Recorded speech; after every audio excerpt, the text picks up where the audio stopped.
trying to make myself look presentable, even though there's no way to make this look presentable.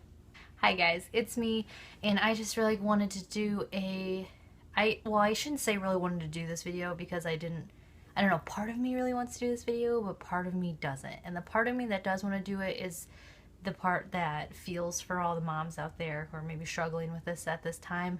But the part of me that doesn't want to do this video is all them judgy mamas that hate on me whenever I bring this subject up. Because it's a very touchy subject. Like, I told my husband I wanted to make a video about this, and he was like, good luck with that. I'm going to talk about the cry it out method. I don't want this video to come off as like, oh, you should do this.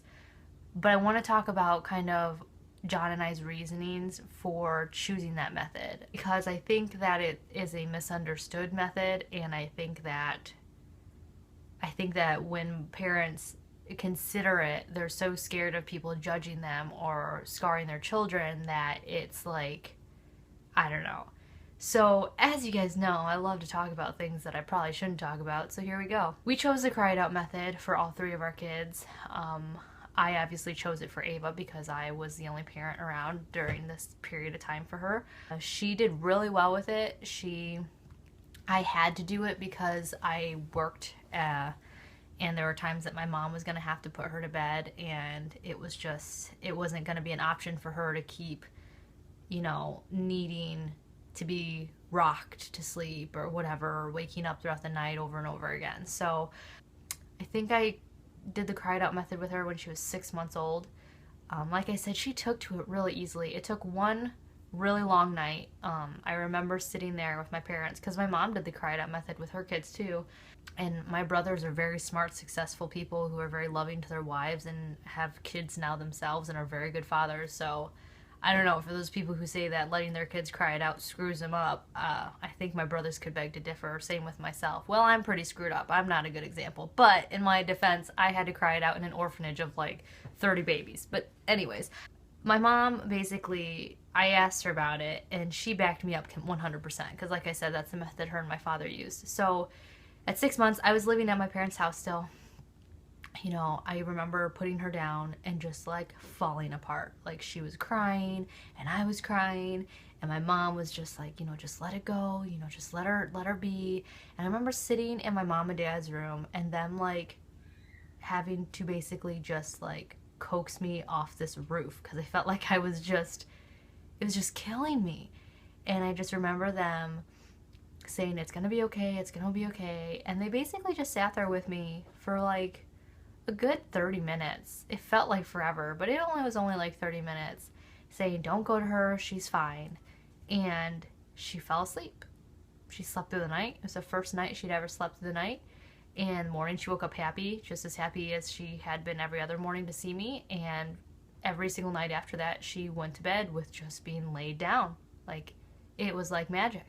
So when she grew up, she's been a great sleeper ever since. Like, I think starting at the age of 3, I could say, okay, if it's time for bed, and then we would get in pajamas, brush our teeth, and she would just tuck herself in. I would come in, kiss her goodnight, and we'd say, a prayer, and she would go to bed. So she's always just been that way. So when Wyatt was born, it was interesting because here I'm dealing with being married this time around, and I had John with me, and so I had to pass by every parenting decision with him. Not because I didn't have to, but obviously when you have two people as parents, you have to agree on a way of doing something. What is that? You have to agree on a way of doing something because you both have to stick to it. So from the very beginning, I told John, this is the way that I did things with Ava, and it was very effective with her. I feel like this is what we should do. Well, Wyatt was breastfed.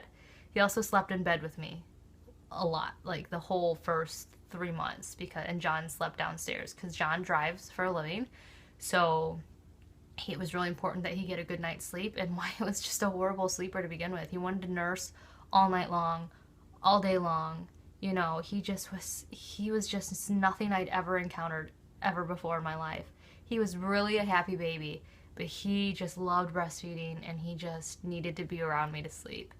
So Wyatt slept in bed with me, not a co-sleeper, but in bed with me for the first 3 months. And then finally I was like, this is enough. I need my husband back in bed with me. So I started putting him in his own room, and then every single time he would cry, John would go and get him, or I would go and get him, and I would breastfeed him back to sleep, and it wasn't intentional. He would just fall back asleep, and I was too tired to deal with anything else, and I'd put him back down, and then, and he'd do that every 2 hours. Well, after he self-weaned around 11 months, I told John, I said, we need to start letting him cry it out. He is not taking breast milk anymore. He's eating solids. He needs to be able to go to sleep on his own. He needs to be able to fall back asleep on his own.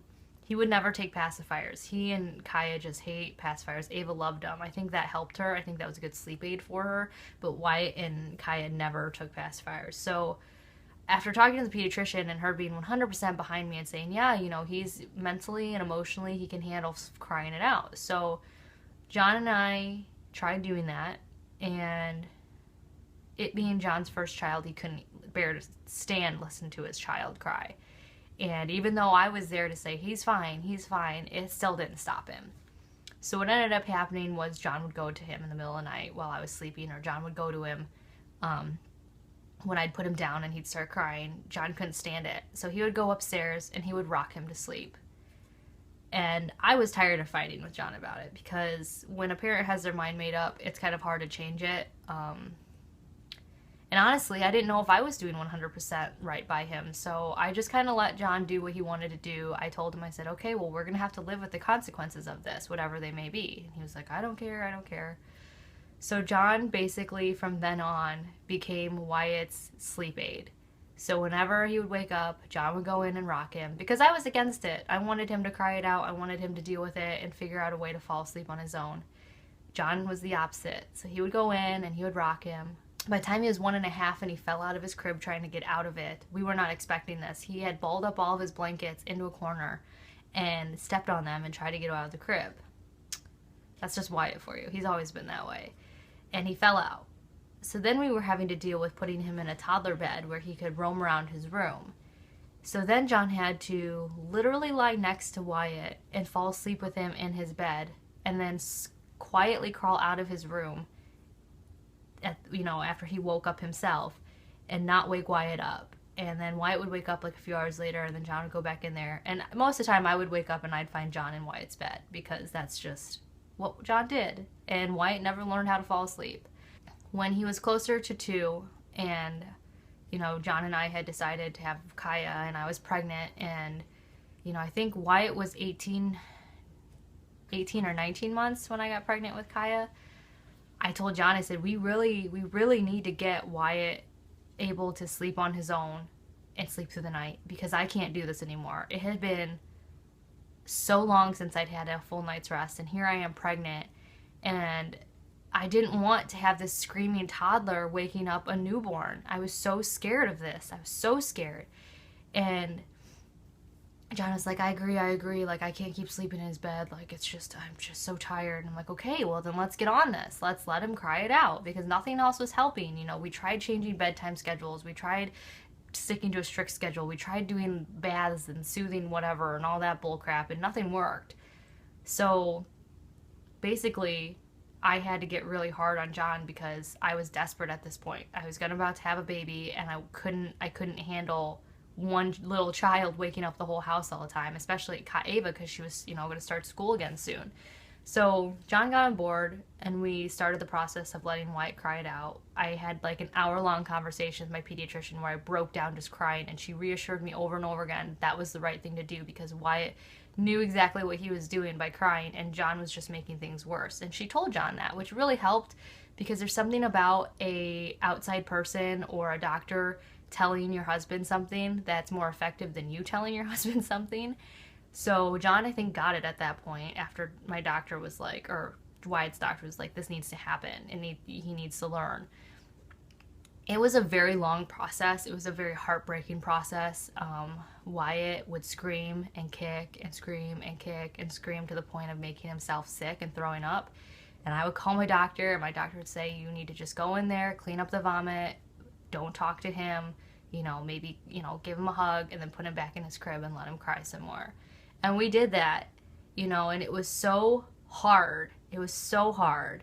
And then when he was, or sorry, in his toddler bed. And the fact that he could get out of his bed on his own made it even worse, because then he was banging on the door and tearing his doors off of his closet. Like, it was just terrible. But after about a month of doing that and really sticking to it, I mean, he would cry sometimes for up to an hour or two. It was bad. But after, a month of doing that and putting a lock on his door, we had to put a lock on his door because nothing would keep him inside his room. We obviously unlocked it after he fell asleep. Like, before we went to bed, we would unlock it. But after a month of doing that, he started falling asleep on his own. He started sleeping through the night. He started becoming, he learned how to fall asleep. And for people who right now are judging me and saying, I can't believe you locked your kid in your room. I can't believe you let your kid get so upset that he got sick. And then, I can't believe you did any of that. You have to understand that you had to have been in our household when all this was going on, because it was really hard. We had friends, Lisa and Bill were over one night when we were doing this, and they can testify to the fact that Wyatt was just, I mean, it was so overwhelming. John and I almost got divorced during that period of time. Like, we almost talked about, we talked about separation because it was so hard. Not him necessarily, it was just mostly me, because I felt like John wasn't being on board with what I wanted to do and what I felt like we needed to do for Wyatt. I was really hurt by how much John just kind of ignored my thoughts and what we should do with it. And I've had a hard time. I've had a really hard time not getting upset whenever Wyatt has sleep issues, because I feel like if we would have just nipped it in the bud earlier rather than later, we wouldn't have had that year of just fighting constantly and being sleep deprived. I hate that it took an outsider to tell my husband that this is what our son needed for him to get it through his head, and that what I wasn't saying wasn't having any effect. I understand it was his firstborn, but it still sucked. But yeah, it was a really hard time for us. We were fighting constantly. My feelings were getting hurt constantly. Nobody was getting sleep. Ava wasn't getting sleep. I was pregnant and just hormonal, and it was just terrible. So, like, for people who are thinking, like, I'm just a terrible mother for doing this, like, desperate times came for desperate measures, and we were desperate. And, I hate when people who are blessed with magical babies who just sleep through the night from the get-go, or go to sleep in their own cribs, or breastfeed immediately, or, I hate when they're just like, well, you should have done this. Are you sure you didn't give him 45 minutes exactly of bath time with a soothing lavender, this or that? Or did you read, 2 books exactly that were 2 minutes long each? Or are you sure you didn't rile him up? Or are you sure he didn't get any screen time? Are you sure you didn't give sugar past 3 o'clock? Like, I hate when those types of parents judge me and say, well, give all these things of, oh, are you sure you didn't do this? Because it's like, of course I did. Are you kidding me? Like, of course. Letting my kids scream to the point of throwing up was not my first, like, let's do this. Like, that wasn't my first option. We tried everything. We tried everything that everybody suggested. I almost went and saw a sleep expert. Like, we tried everything. And it wasn't until we finally put our foot down and made him scream, and he understood that he needed to go to bed on his own, that he learned to finally fall asleep on his own. And I hate those parents that I shouldn't say I hate those parents, I don't hate them, but I hate when parents that don't understand what it's like to have kids like we do judge me for my decisions of my children, or judge other people, because then it makes other people feel like, crying it out is not an option for them, when sometimes it's the best option. Ava is a fantastic sleeper. She loves me. She loves her father. She loves her stepdad. She loves her siblings. She's caring. She's brilliantly smart. She's, physically fine. And she cried it out one night, When it came to Kaya, John, I think, had learned his lesson with Wyatt. And he will even fully admit that to you guys, or to anybody. He does constantly. He didn't want to go through a Wyatt again. Like, he said it from the very beginning. He said, Kelly, I'm on board. You tell me what to do or what I need to do, and I'll do it. And he stuck to it. When we decided to let Kaya sleep it or cry it out, I think it was, I can't remember exactly. If you go on my blog, it's probably there. But I think it probably was around 6 months we started testing her. I would put her down. We moved her out of our room then, too. But I'd put her down, and I'd let her cry a little bit before I'd go to her, and then each time I'd kind of lengthen the crying, especially if I knew she was dry and fed and all of that. But I still went to her. When 8, 9 months rolled around, I let her cry it out a few times throughout the night, and then like in the middle of the night, like 2 o'clock in the morning, I would go to her to feed her because I figured she was hungry. And then when she started solids, like solids around like 10 months, I let her cry it out. She cried it out to go to sleep, and then I let her cry. If she'd wake up in the middle of the night, I'd let her cry for at least 10 or 15 minutes before I'd go to her. And most of the time, she would soothe herself back down. She goes to bed. She asks to go to bed. Like, she will sign, night night, and we'll go to bed. And I just have to give her a kiss, give her a hug, give her a blankie, lay her down, cover her. I walk out of the room, and she falls asleep on her own. And she screamed like Wyatt, don't get me wrong. When we let her cry it out for the first night, she screamed like hell. I mean, it sounded like somebody was ripping her toenails out. But she never, I could tell by the cry, it was more of an anger cry than it was like a sad cry. It was I can't believe you aren't coming to me when I am yelling for you kind of cry. And, it was hard. John would put his headphones on and whatever, but it worked. It took a few nights, it took probably a week of doing that to where she finally learned, okay, no amount of crying is going to get me out of this crib. When she's teething though, like right now she's teething, I know she's teething, I go to her, like I'll let her cry for about 10 minutes. If she's still crying, if she gets to that level of crying, I will go to her, but only because I know she's teething. Once her teething stops, if she keeps doing that, I'm going to let her go, but usually in the past 4 months, every single time her teeth break through, she's back to sleeping through the night and being perfectly fine. I know it's really hard as parents to hear your kids cry. I know that. But I think that for certain children, they need that, and I don't think there's anything wrong with doing that if it's needed. And I think for Wyatt, it was definitely needed. Ava, I had to have it because I was working by myself and I was a single mom. And for Kaya, I think she's a lot like her brother, and I think if we would have let it go like we did with her brother, we would be facing the same issues that we're still facing, because some nights Wyatt's a monster at night. We still face those, but it's not as bad as it used to be because he knows his boundaries now. So I think if Kaya would have been treated like Wyatt, it would have gotten really bad and escalated to what Wyatt was, and we couldn't handle that. So we nipped it in the bud early, and now she's a great sleeper. She goes down for her naps without crying. And again, yes, I hate that I had to let her cry, but she sleeps now. She still loves cuddling with me. She still loves giving kisses. She's still extremely happy. She's learning like crazy. I don't think I scarred her in any way. And I'm not saying that every parent should do this, but I'm saying that not all babies, like, I've said this before, not all babies fart rainbows. Like, they're not perfect. They don't, some babies are just born good sleepers. Some babies aren't, and some babies need different things than other babies. Some babies don't latch on right away. Some babies just don't want to latch on ever. So they get bottle fed. Some babies like sleeping in cribs. Some babies don't like sleeping in cribs, like they're all different. So why should they be treated the same to go to bed, And for those people who are like, oh, you shouldn't let your baby cry to sleep because they need help falling asleep or something like that. Nobody helps me fall asleep. I learned how to fall back asleep.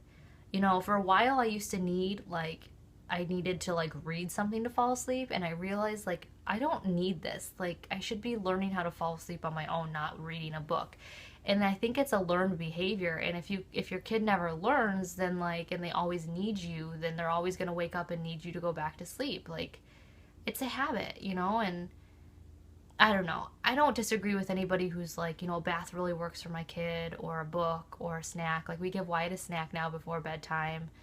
We used to give him a bath, but now he doesn't want them anymore. But I don't judge anybody who that works. That's great that works for them. But I don't like when people judge me because I let my kids cry it out and that's what worked for us. So, because I think the negativity that surrounds crying it out just really makes it hard for parents who might need to do that for their kids or want to.